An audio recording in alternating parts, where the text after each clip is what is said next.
All right.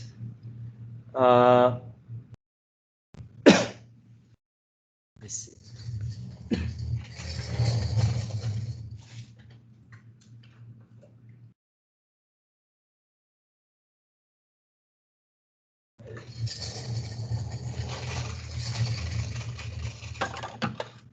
All right, hello everyone. Hope you guys are doing well. I do want to finish up talking about power rule, and then we can move to the second section of 2.2, which is particle motion, position, velocity, acceleration. I think we finished this page here, right? We're able to work our way through, apply each of our conditions, make sure our conditions have been met for every term, apply power rule. Once we apply power rule, we clean it up. Coefficients get multiplied together, bring variables down so that we don't have any negative exponents in our answer. And our result is a formula that tells us the slope at any point on this graph, whatever this graph looks like. So if I plug 1 in, I get 16/3 minus 1/5 minus 1. That number is going to correlate with the steepness of this graph at that specific point. Okay, any questions that you guys have right now about power rule? Because we did this at the end of class yesterday.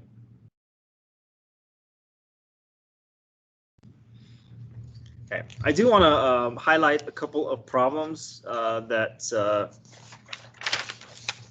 was assigned as homework. I know that some of the problems on the back did not, the numbers didn't match with the key, so some of you may not have known which problems to do, but ultimately, the problems that you do is not that important. I just want you to get the repetitions for these problems, okay? But I do want to highlight a couple of problems, several of these more specific cases to make sure that I go over them with you. So first one is, let's do 5 and 6. Okay, so we're going to be asked to find the derivative, asked to find the slope formula of these functions. Again, we have 3 conditions that all have to be met if we want to apply power rule. Radicals converted to rationals, denominators brought up, parentheses resolved. So if we look at number 5 here, there's nothing that we need to do in terms of adjustment, right? Variable is already up top, no radicals, no parentheses, so we can jump directly into power rule.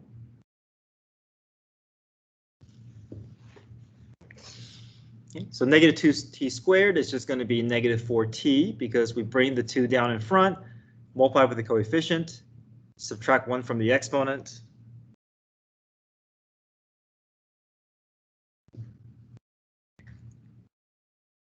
Now 3t, there's 2 ways you can either think about this, and I'll go through both ways.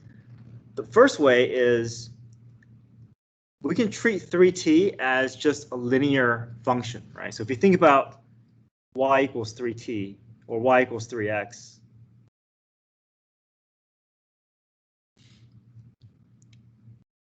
if you visualize that graph, right, this is in the form of y equals mx plus b.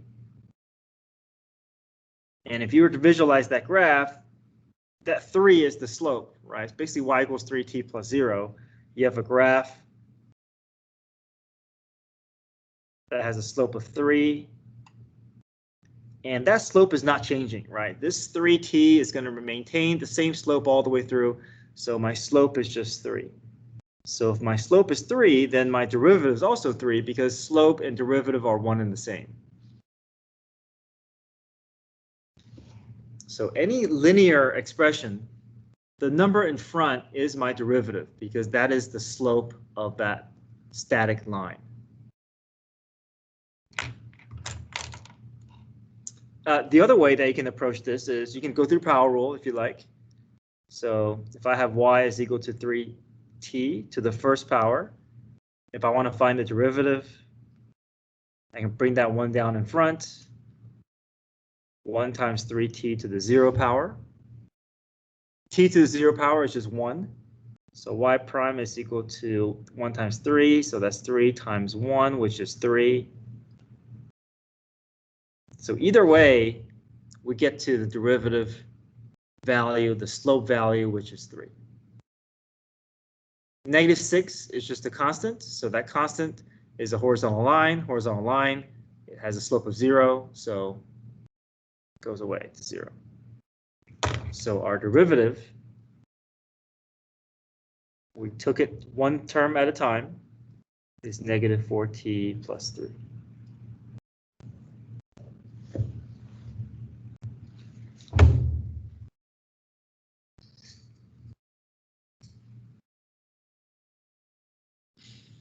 Okay, any questions with power rule here for number 5?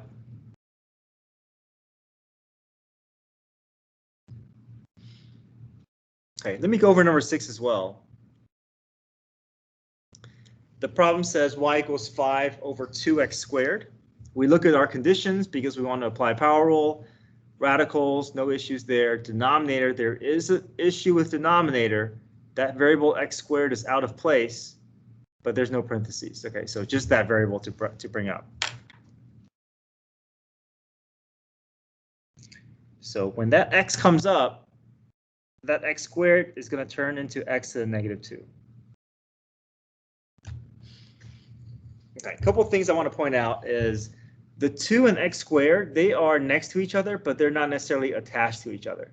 So I can bring the x up and leave the 2 down there because the 2 is not what's causing the issue. It's the x squared that needs to be moved. And this is what our step looks like after we bring that x up.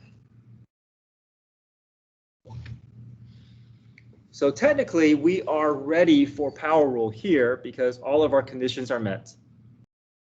All right, variable up top, no radicals, and no parentheses. But I'm going to suggest this. I'm going to suggest that we put this 2 in a slightly different location. And the reason for that is it makes things a little bit cleaner. We don't have to stare at the denominator underneath the variable that we're trying to do the power rule for. So my suggestion is let's push that 2 out in front and let's think of that 2 as a coefficient. And that way we can write every problem as a coefficient. We'll treat that 2 as we would if it was just a 5 or 6 or 8, but we'll force a fraction in front of the x. So here is my adjusted form. Now these mean the same thing, but I just feel like this is a little bit cleaner to look at because when you do power rule, you just focus your attention to do power rule here, and you don't have to necessarily stare at a number below the x. Okay, so that's my suggestion.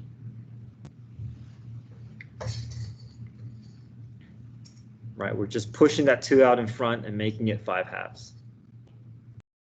Okay, so now let's do power rule.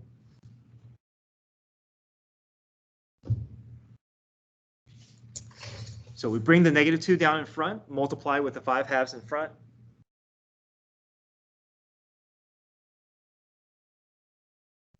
And then we subtract 1 from the exponents.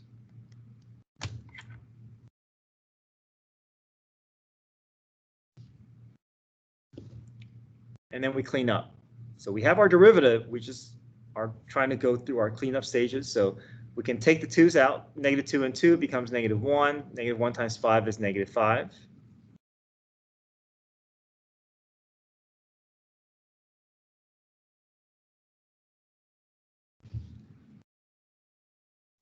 And then one more step that we can take is we want to resolve the negative exponent that's in our answer. So we'll push that x back down to the bottom.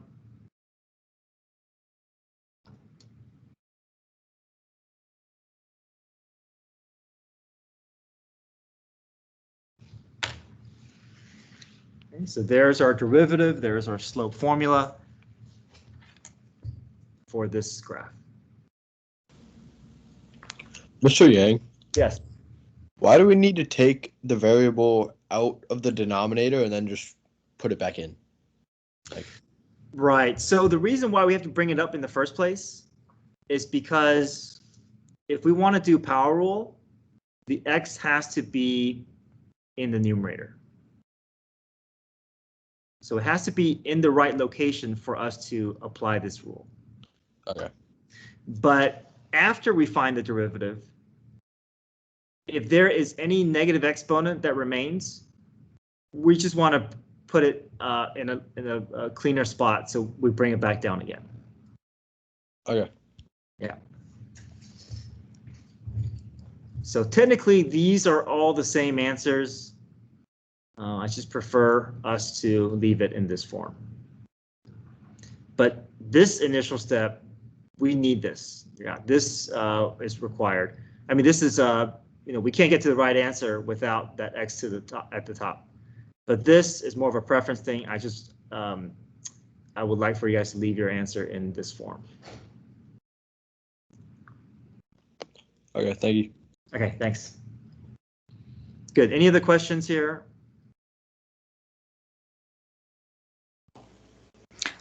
So I just have a quick question. So the second step, the y equals 5x negative 2, could we have just like jumped From here to here?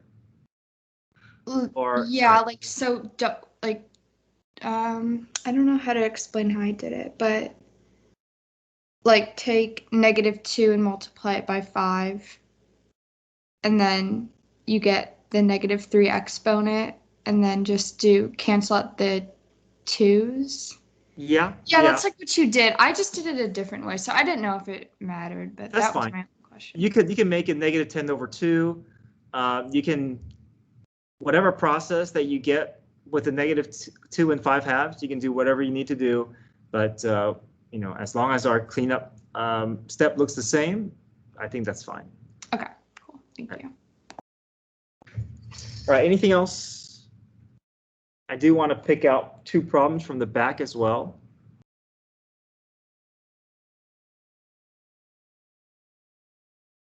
All right, let's go to the back. I want to do 11 and 15.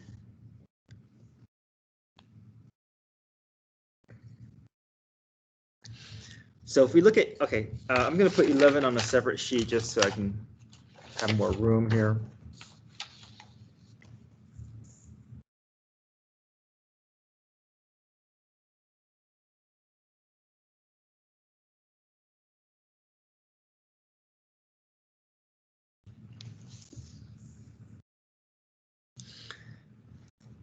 All right, we want to find the derivative. We want to apply power rule, but if we want to do power rule, our conditions have to be all met. The first one is good to go, no radicals.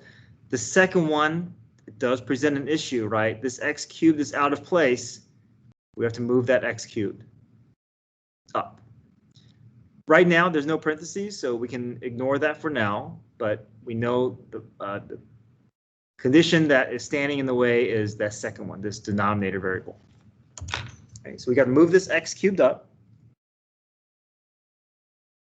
But when that x comes up, it becomes x to the negative 3. Now, this is what's happening here. This is initially a kind of a division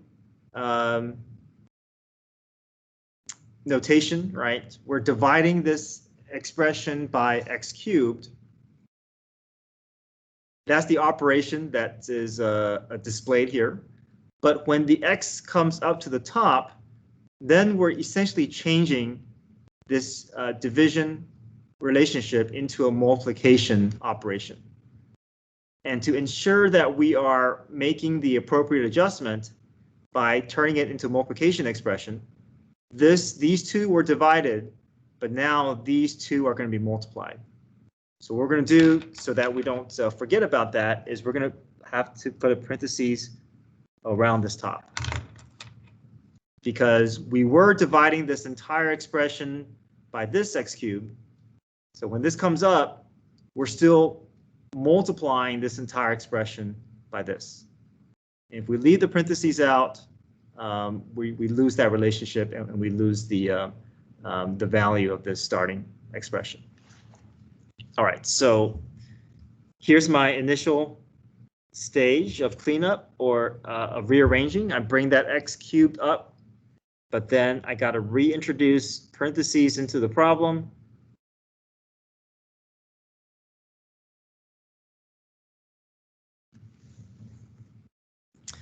Okay, are we good from this to this?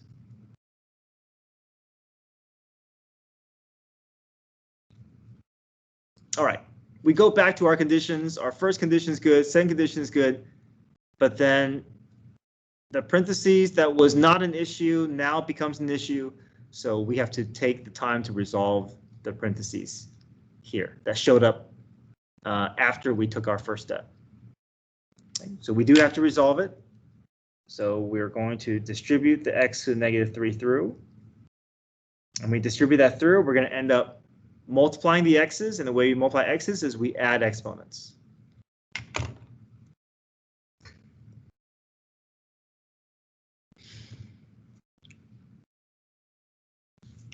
Okay, so 4 minus 3 is just 1.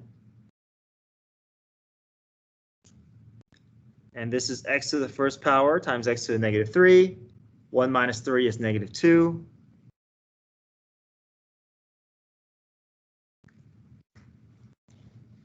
So this is the same thing as this, is the same thing as this, but we have it in this form because this is the form that is best suited for applying power rule,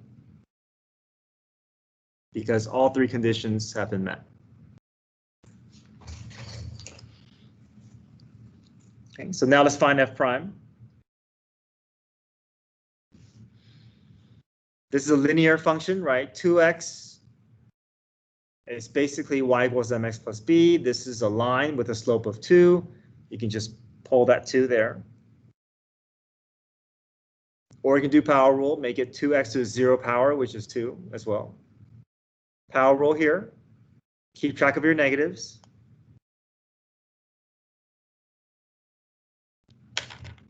Okay, subtract 1 from the exponent.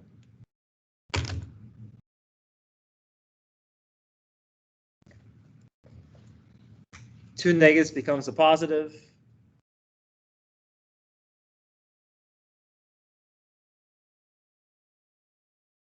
And then 1, this is our answer, but I just want us to do a little bit of cleanup. So any leftover negative exponents, just push it to the other side.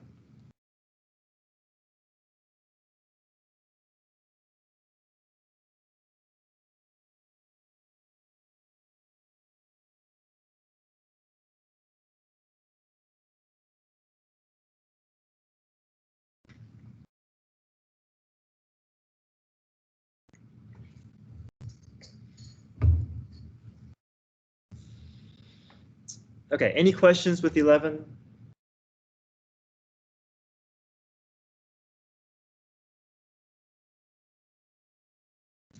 I want to do one more on this page, and that is finding the equation of a tangent line. So to find the equation of a tangent line at a point, we first need to find the order pair. Then we need to find the slope using the derivative. So we can find f prime. From f prime, we can plug in the 1 to find the slope. And then from there, we can put in the point slope form.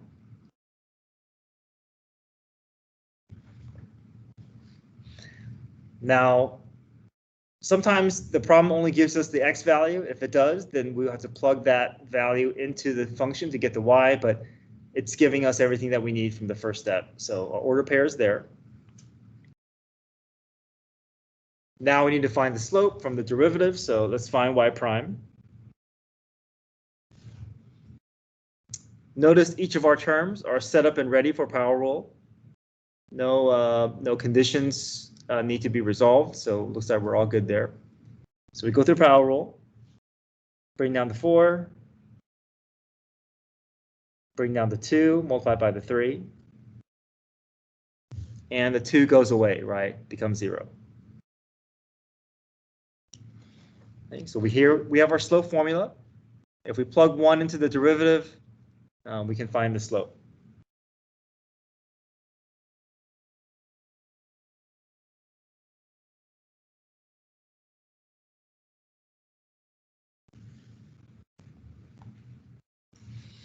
Four times 1 cubed is just 4. 4 minus 6 is -2.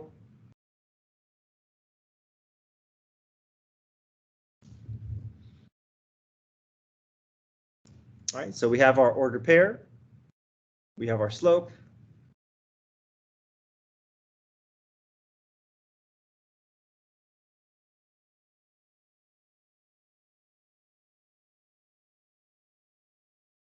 And now we can just dump it into point slope form.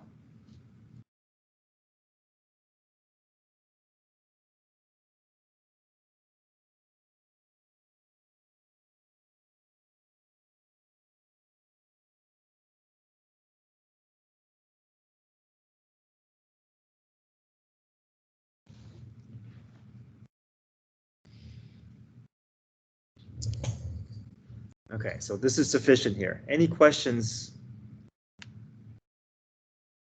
here?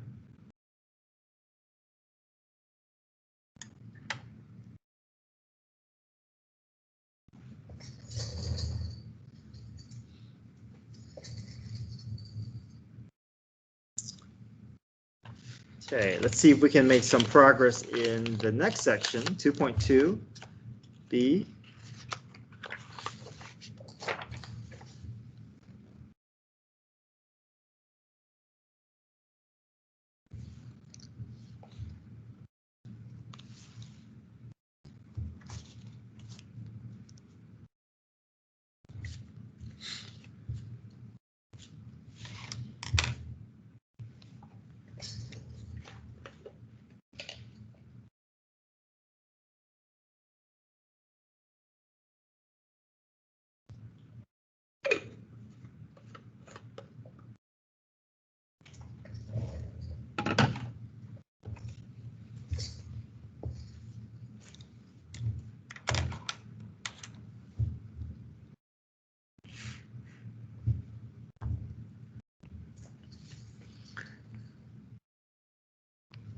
All right, so to make some connections before we get to our new topic here. We thought of f of x as a function, and if we can visualize that function, a lot of times we're dealing with curves here. We know that any function that we use, if we plug in an x value, we can get the y value. So anytime we use a function, it's for location purposes, right? We can find the location or position of that function.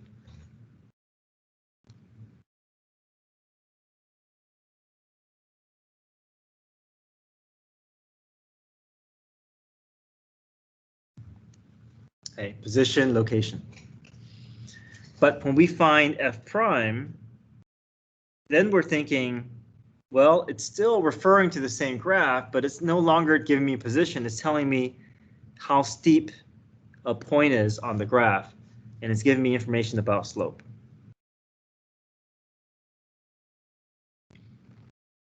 And another word for slope is rate of change of position.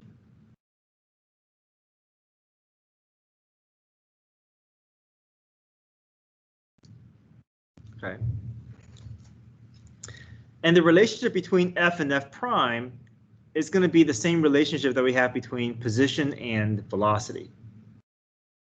Velocity of an object is the derivative of the position function with respect to time. So something to connect with between velocity and position. When we think of velocity, we think of speed, and speed and velocity are very much related to one another. And when we think about speed, especially on the road, we're thinking units, we think in terms of miles per hour, right? So if we think about miles per hour, and if you think of that as miles over hour, then that's exactly what we're doing, right? We're finding position, change in position over the change in time, right? Position over time is the rate of change of position, which is velocity. So the variable that we use a lot for position is S of t.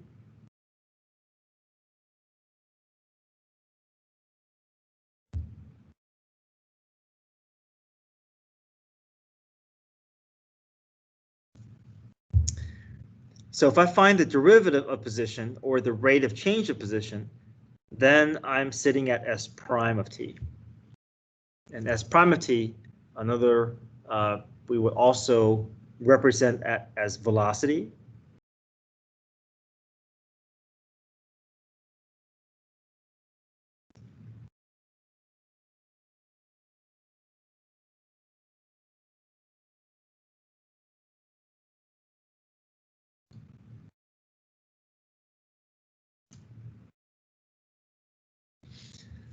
Velocity or the rate of change of position.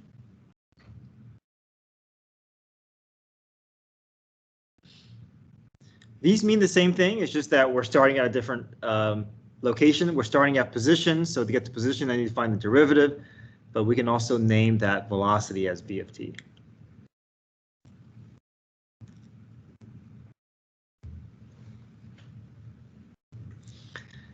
Okay, in much the same way, we also have a relationship between position velocity and this third function, acceleration. So the way we define acceleration is the rate of change of position with respect to time. So maybe a unit that we're used to seeing with acceleration is meters per second squared. And what that really is it's really meters per second. It's the rate of change of velocity over the change in time. Change in velocity over change in time. If you think about as meters per second, then if we clean this up, it turns into meters per second squared. So if we think of acceleration as the rate of change of velocity, we can think of acceleration as the derivative of velocity, which means that it's really the second derivative of position, right? Because it's going to take me two derivative process to get from position all the way down to acceleration. So notation that we use is second derivative of position to get to acceleration. Or if you start with velocity, you can say v prime. Or we can name acceleration as just a of t.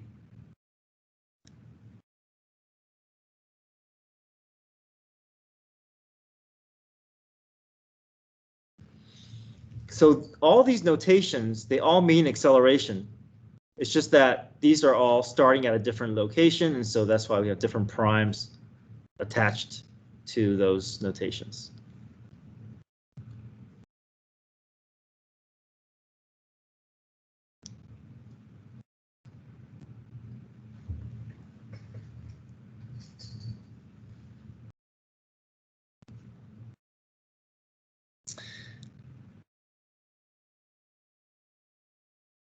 Okay, average rate of change from A to B is the slope of the secant, f of b minus f of a over b minus a.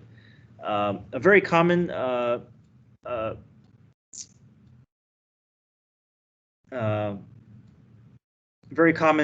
term that we're going to use with average rate of change or application is average velocity.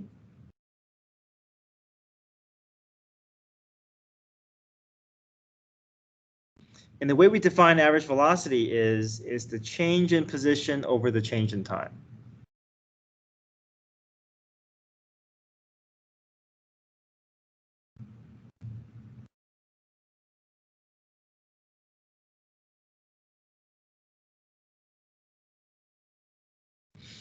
So in a formula form, it'll be S of B minus S of A over B minus A.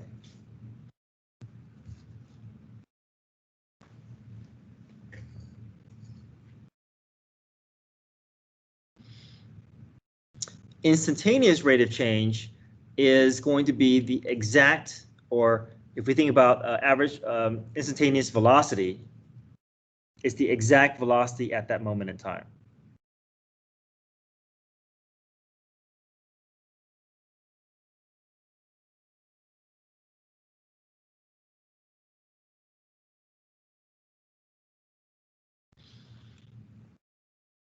So the difference between average velocity and instantaneous velocity is, let's say you're taking a trip and you knew that you travel 300 miles and then you did that over a 5-hour period. So you take the distance you traveled, you divide it by the time that it took to travel, and then you would say, well, that tells me my average speed is 60 miles per hour. Okay. It doesn't mean that you are traveling 60 miles per hour the entire trip. You just simply took information that you gathered at the beginning, at the end of your trip, and then you put them together. Right. In fact, you may be traveling at different speeds other than 60 miles per hour for the majority of the trip, but that just ends up being your average speed. But the instantaneous velocity is the exact, at that exact moment, how fast were you moving? So 3 hours and 15 minutes into the trip, the car was driving exactly 65 miles per hour. Okay, so that's the distinction. So average rate of change is you gather information at the beginning, at the end of your trip, or beginning and end of your interval, and you calculate that way. Instantaneous is at that specific moment in time.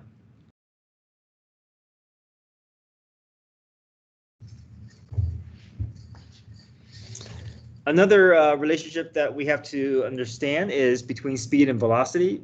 A lot of times they're interchangeable, speed and velocity, except that velocity can be negative, but speed is always the positive version of velocity. Okay, so let's say for a particle, velocity is at a moment in time is 3 meters per second. Then speed is also 3 meters per second.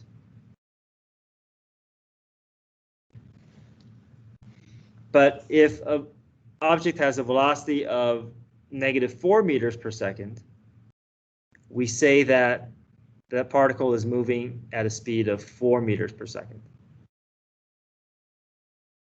So anytime we see a negative velocity, we talk about, if we want to describe that in terms of speed, we make it positive.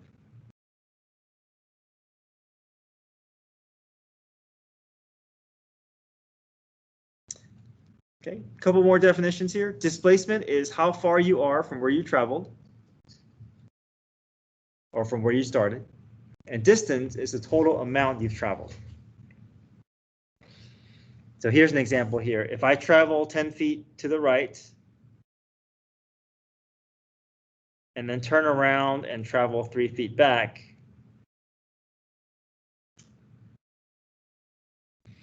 then my total distance is going to be 13 feet.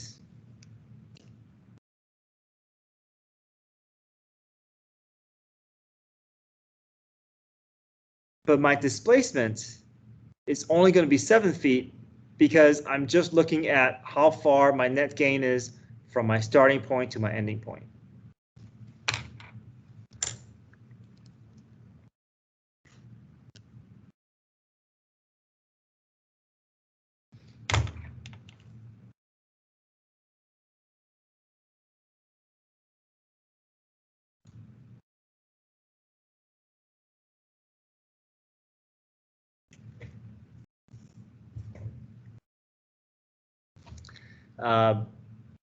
Now, if this particle was always moving in to the right or always moving to the left, if there's no change in direction, then your distance and displacement is always going to be the same. But if there's a change in direction, if this object goes forwards and backwards and forwards and backwards, then we're going to get, or even just one change in direction, we're going to potentially get different values for distance and displacement.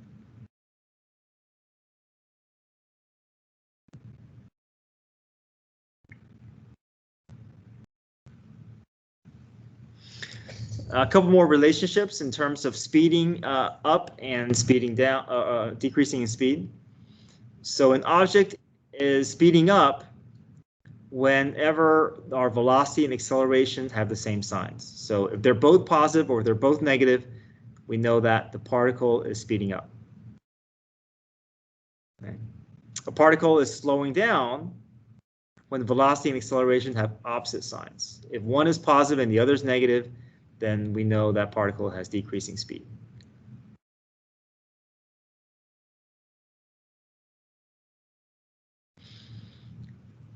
There's a subset of position, velocity, acceleration called particle motion, and this is specifically when an object is just moving along a horizontal line, and usually it's the x-axis.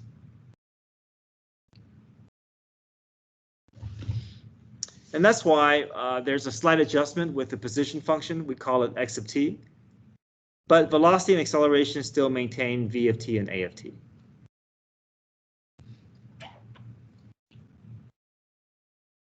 So the object is just restricted to two directions of motion. It's either moving to the right or it's moving to the left. Okay, if it's moving to the right, we think of it as a positive velocity. If it's moving left, we think of it as negative velocity. So positive velocity indicates that the particle is moving to the right.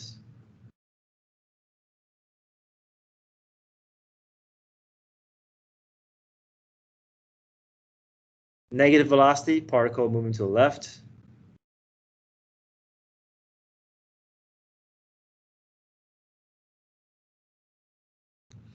And then when the velocity is 0, then we know that the particle is at rest.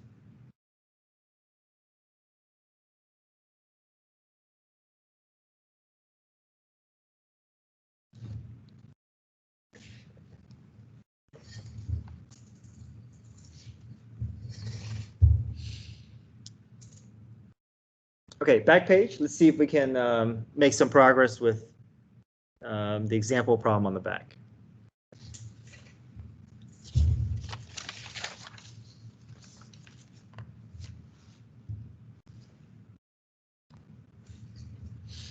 Okay, a ball is thrown vertically upwards from the edge of a building and eventually hits the ground next to the building.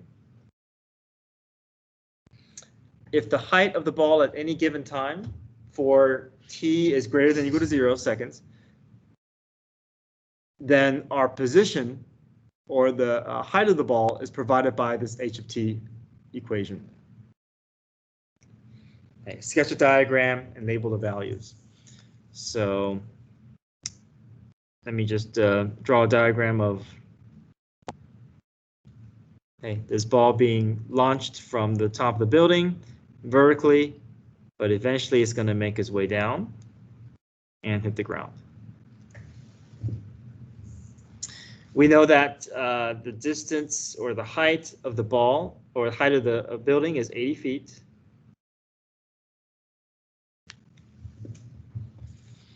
And let's just gather some information on the right side. So let's write down h of t.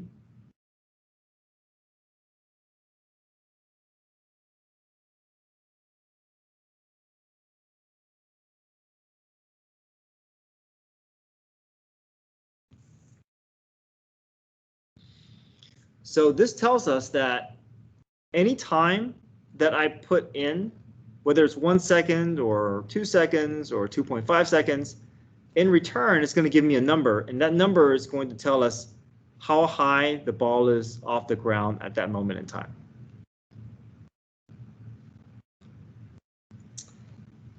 Let's just go ahead and gather the other equations that we need, which is the first and second derivative, which is velocity and acceleration. So we can just use power rule to arrive at both these derivatives.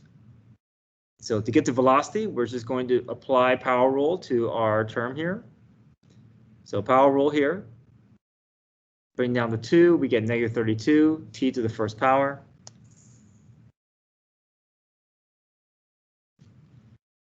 (64t), that's a linear function. So anytime I have t to the first power, the derivative is going to take that out and just leave me with 64. 80 is a constant, so the constant will just go away to 0. So here's our velocity function. So now what we can do with this is that if I give it any t value, let's say 1 or 2 or 3, in return, it's going to give me a number, but that number is now going to correspond to the velocity of the particle and not the position. Tell me the rate of change. It'll tell me how fast that ball is moving. Let's find the derivative once again to get to acceleration. So we can do power roll from this step forward. You got a linear function. The derivative of negative 32t is just negative 32. And the 64 goes away, so just negative 32.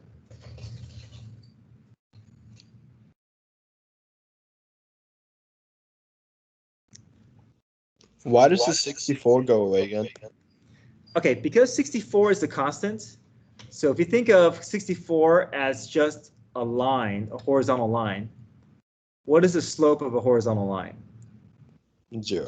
0. So that's why it goes away. I thought that's what happened with 80, and that did happen with 82. Yep, that's right. The 80 went away because 80 was a constant, so it goes away.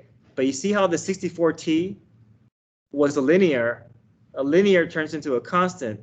So when we find the derivative again, that constant is going to go to 0. Why do we need to find it twice? Because we have to work our way down to acceleration. Okay. So yeah, right now, I guess we don't really see the need for all 3 functions, but we're going to be using it later on. So we're just going to go ahead and find all the functions that we need. And then when we get down to it, we can just reference them when we need it. Okay. Yeah. But yeah, right now, the problem doesn't indicate that we need to find all this, but I just want to list all of them out so it makes it easy reference when we do need it.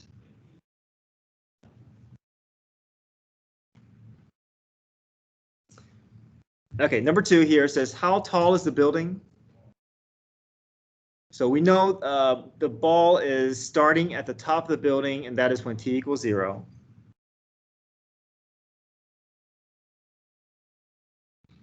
So if I can put 0 in for t and for my position, I'll get a number, and that number is going to correlate with the height of my building, which I already put up here, but we're going to use this to confirm.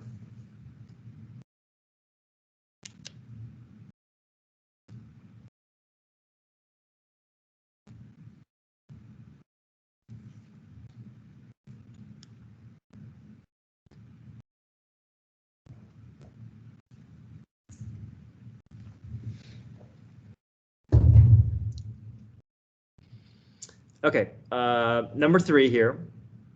When does the ball reach the maximum? When does the ball reach the maximum height? There's something that we have to kind of infer about this, about the movement of this ball here. So the ball is being thrown straight up into the air. What happens when the ball reaches the maximum height? Is there something that you know about this ball when it reaches the maximum height? At the top. Yeah, stops at the top, right? So we can use that information to kind of work backwards to figure out when the ball reaches. So we know the ball reaches maximum height when velocity is 0. Right? Imagine you throw a ball straight up into the air. Once it reaches its peak, it's going to stop for a short moment before it starts dropping down again. So we're using that knowledge to help us figure out the maximum height. So how can we use this? Okay, so it says when does the ball reach maximum height? So what variable are we solving for? T. T, right? When is in reference to time.